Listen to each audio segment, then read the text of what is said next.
કેમ છો મિત્રો? હું સંગીતા પટેલ, અશ્વમેઘ વિદ્યાલય. મિત્રો, આજે આપણે સામાજિક વિજ્ઞાન વિષયમાં ચેપ્ટર નંબર 3 ભારતનો પ્રથમ સ્વાતંત્ર્ય સંગ્રામ જોવાના છીએ. ભારતનો પ્રથમ સ્વાતંત્ર્ય સંગ્રામ એટલે કે 1857ની ચળવળ, 1857નો આંદોલન. ભારતને આઝાદી અપાવવા માટે જે સ્વાતંત્ર્ય સંગ્રામ થયો હતો એ ભારતનો પ્રથમ સ્વાતંત્ર્ય સંગ્રામ થયો હતો. આપણે નાનપણથી જ ઝાંસીના રાણી લક્ષ્મીબાઈ, મંગલ પાંડે, તાત્યા ટોપે, નાના સાહેબ વગેરેથી આપણે પરિચિત છીએ, કારણ કે નાનપણથી જ આપણને આ બધાની વાતો સાંભળવા મળે છે. આપણા ઘરમાંથી પણ એમના વિશે ઘણું બધું સાંભળવા મળે છે આપણને, બરાબર ને? નાનપણથી જ આ લોકો જે છે એ આપણા આદર્શ રહ્યા છે, બરાબર ને? આપણા આદર્શ વ્યક્તિ તરીકે રહ્યા છે, કારણ કે એમણે દેશને આઝાદી અપાવવા માટે પોતાનું લોહી રેડી દીધું હતું. આ મહામાનવોએ સ્વાતંત્ર્ય સંગ્રામમાં અંગ્રેજો વિરુદ્ધ મોટો પડકાર ઊભો કરીને તેમને ભારતમાંથી બહાર ફેંકી કાઢવાનો અદ્ભુત પ્રયાસ કર્યો હતો. અને તેમણે અંગ્રેજી શાસન જે હતું આપણા દેશમાં તેને મૂળમાંથી હલાવી દીધું હતું અને ભારત દેશને સ્વતંત્ર કરવા માટે પોતાની જાનની પણ પરવા કર્યા વિના તેમણે આ સ્વાતંત્ર્ય સંગ્રામમાં ઝંપલાવી દીધું હતું. ઈસવીસન 1857ના સંગ્રામના કારણો. આ જે સંગ્રામ થયો હતો, આ જે ચળવળ થઈ હતી, એના કેટલાક કારણો છે તે આપણે જોઈએ. આપણે આ સંગ્રામના કયા કયા વિશિષ્ટ કારણો હતા તેને ક્રમબદ્ધ રીતે જોવાનો પ્રયત્ન કરીશું. આપણે ક્રમબદ્ધ રીતે આપણે જોવાનો પ્રયત્ન કરીએ તો એમાં પહેલું છે રાજકીય કારણ. આ સંગ્રામનું મુખ્ય કારણ ભારતમાં બ્રિટિશ સત્તાનો સ્થાપના હેતુ હતો. ઈસવીસન 1757ના પ્લાસીના યુદ્ધથી બ્રિટિશરોએ ભારતમાં શાસન સ્થાપવાની શરૂઆત કરી. તેમણે મૈસૂર વિગ્રહ કરી ટીપુ સુલતાનના સામ્રાજ્યને સમાપ્ત કર્યું. ભારતમાં રહેલી ડચ અને ફ્રેન્ચ કંપનીઓને હરાવી પોતાના સામ્રાજ્યનો વિસ્તાર કર્યો. અવધના નવાબ, હૈદરાબાદના નિઝામ, મુગલ બાદશાહ, બંગાળના નવાબ તાંજોરને એક પછી એક હરાવી દીધા.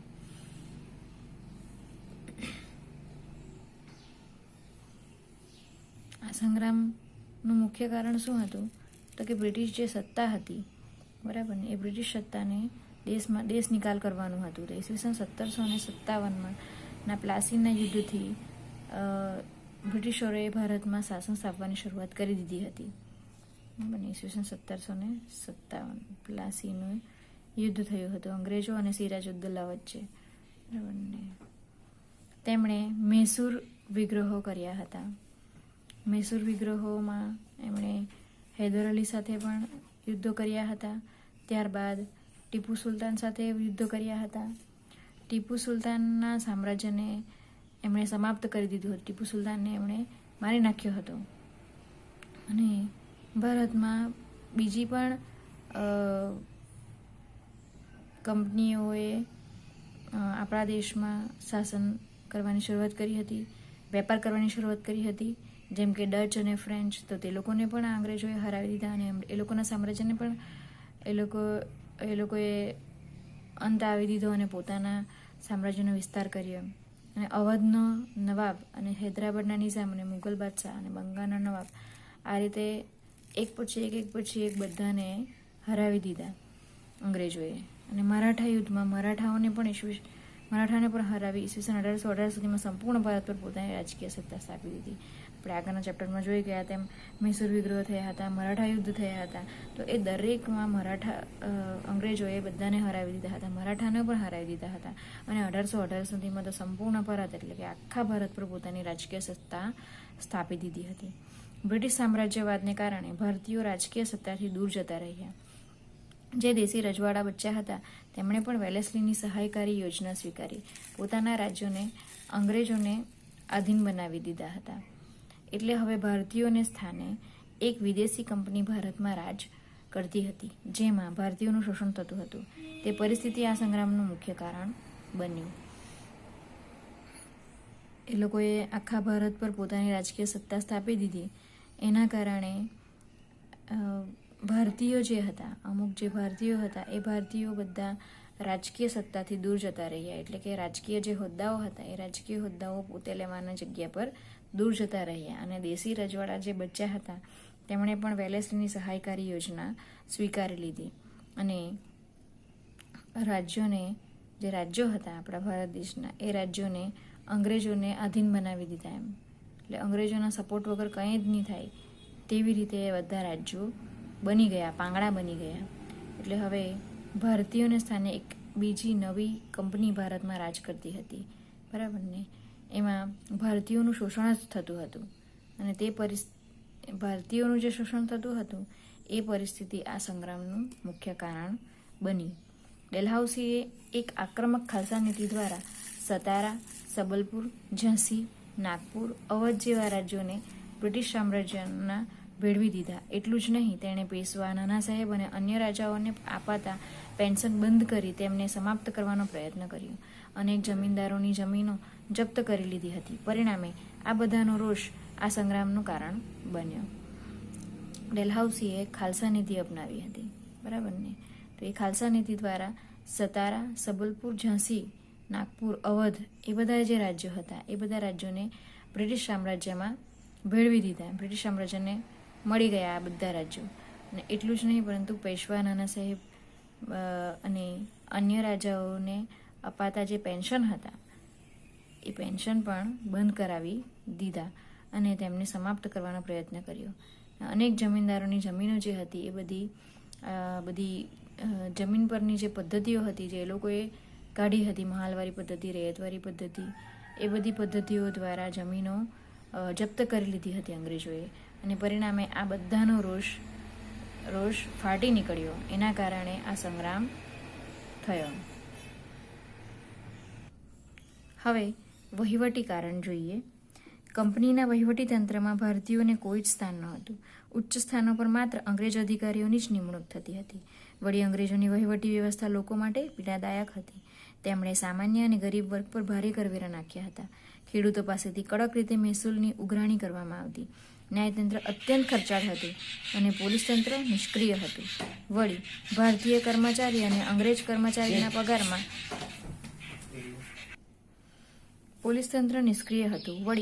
ભારતીય કર્મચારી અને અંગ્રેજ કર્મચારીના પગારમાં મોટો તફાવત હતો. આ બધી બાબતો ઈસવીસન 1857ના સંગ્રામને ઈંધણ પૂરું પાડ્યું. વહીવટી તંત્રમાં પણ ભારતીયો જે હતા, આપણા દેશના જે લોકો હતા, એમને કોઈ જ સ્થાન ન હતું. ઉચ્ચ સ્થાનો પર એટલે કે ઊંચા હોદ્દાઓ પર માત્ર અંગ્રેજોની નિમણૂક કરવામાં આવતી. અંગ્રેજ અધિકારીઓને જ ઉચ્ચ હોદ્દાઓ આપવામાં આવતા.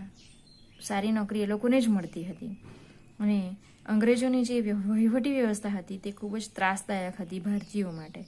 અને સામાન્ય અને ગરીબ વર્ગ પર એ લોકો કરવેરા નાખતા હતા, ટેક્સ નાખતા હતા.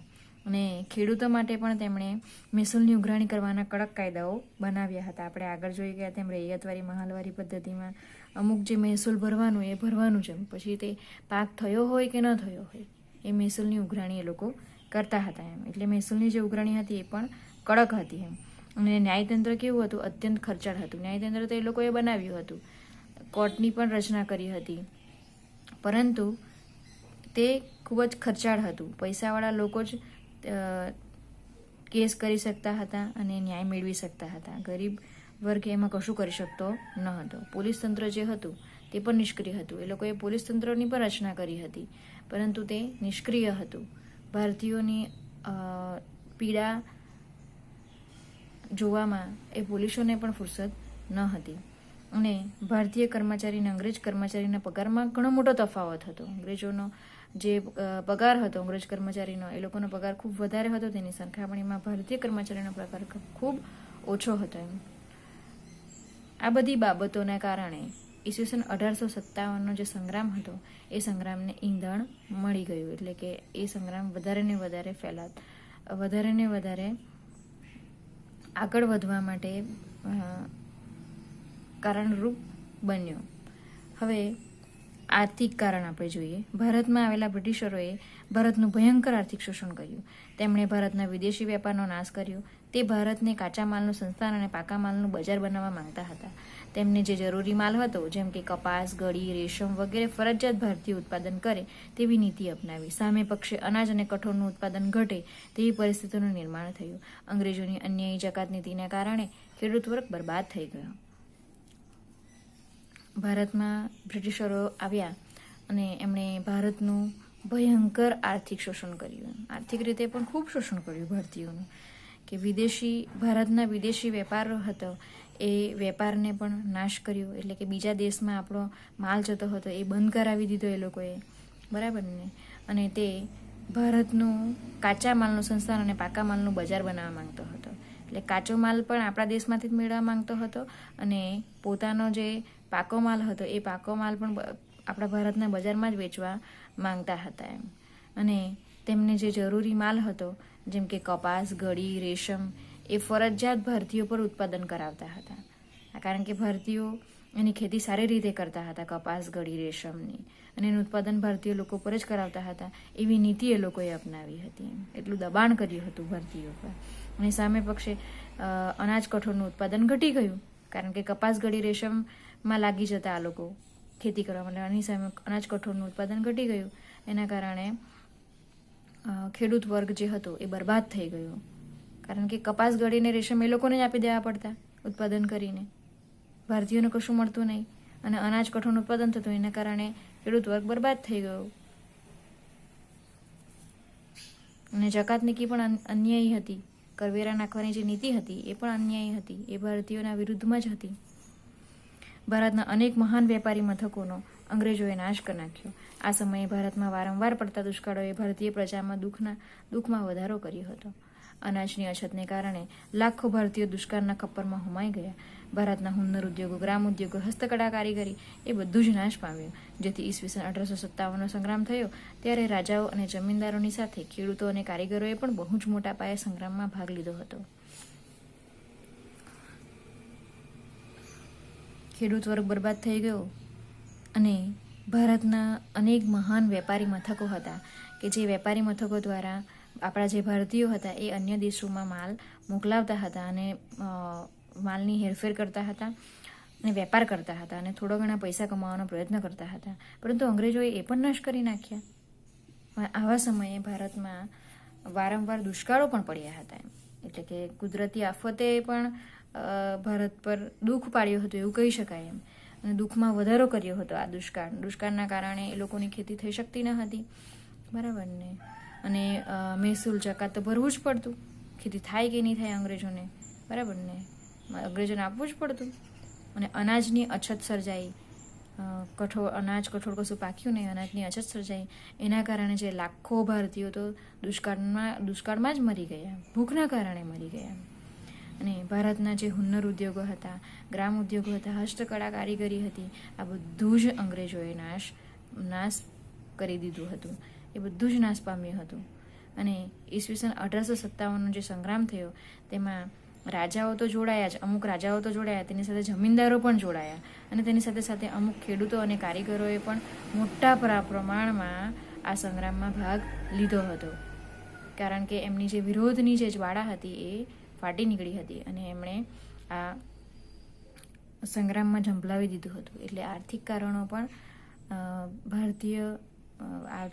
પણ આ સંગ્રામનું મુખ્ય કારણ હતું એવું આપણે કહી શકાય છે. મિત્રો, આપણે અહીં સુધી જોઈશું. આગળના વિડીયોમાં જોઈશું. Thank you.